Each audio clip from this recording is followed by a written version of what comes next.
Hi, welcome to SR health. ఈ కాలంలో ఏ అనారోగ్యం లేకుండా సంపూర్ణ ఆరోగ్యవంతులుగా ఉండడం అంటే మరొక అదృష్టం లేదు. మన ఆరోగ్యానికి అతి ముఖ్యమైనది మనం తీసుకునే ఆహారపు అలవాట్లు. ప్రతిరోజు రకరకాల ఫుడ్ తింటుంటాం. ఎవరో చెప్పారని కొన్నింటిని వదిలేస్తుంటాం, మరి కొన్నింటిని బలవంతంగా ఆర్థిక భారమైనా సరే అలవాటుగా చేసుకొని తింటుంటాం.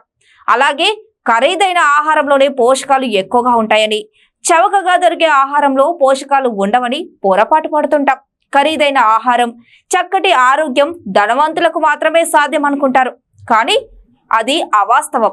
ఖరీదైన ఆహారంలో పోషకాలు ఉంటాయనేది ఏమాత్రం వాస్తవం కాదు. ఉదాహరణకు యాపిల్, ద్రాక్ష, అలాగే ఇటీవల దిగుమతి చేసుకున్న డ్రాగన్ ఫ్రూట్, కివీ వంటివి ఎక్కువగా ప్రజల్ని ఆకర్షిస్తున్నాయి. అందరూ ఖరీదైన పండ్లలో పోషకాలు అధికంగా ఉంటాయని భావిస్తారు. ఇవి ఆర్థిక భారం అయినప్పటికీ కూడా ఇలాంటి పండ్లనే ఎక్కువగా కొంటారు. కానీ ఈ పండ్లకు సమాన లాభం మన దేశీ పండ్లలోనూ కూడా లభిస్తాయి. బత్తాయి, బొప్పాయి, జామలోనూ మనకు మంచి ఆరోగ్యాన్నిచ్చే పోషకాలు చాలా ఉంటాయి. కానీ ఈ విషయం చాలా మందికి తెలియదు. రోజుకు యాపిల్ తింటే డాక్టర్ దగ్గరకు వెళ్లాల్సిన పని ఉండదు అనేది ప్రజల్లో బలంగా ఉండిపోయింది. ఇక్కడ ముఖ్యమైన విషయం ఏంటంటే, రోజుకు అరటి పండు తింటే కూడా యాపిల్తో సమానమైన ఉపయోగాలే ఉన్నాయి. కానీ ఇది ఎవ్వరికీ తెలియదు.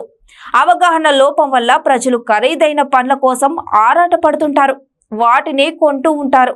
ఇప్పటికైనా రోజుకు అరటి పండు లేదా ఒక కప్పు బొప్పాయి, ఆఖరకు ఒక జామకాయ తింటే కూడా మంచి ఫలితం పొందవచ్చని నిపుణులు చెబుతున్నారు.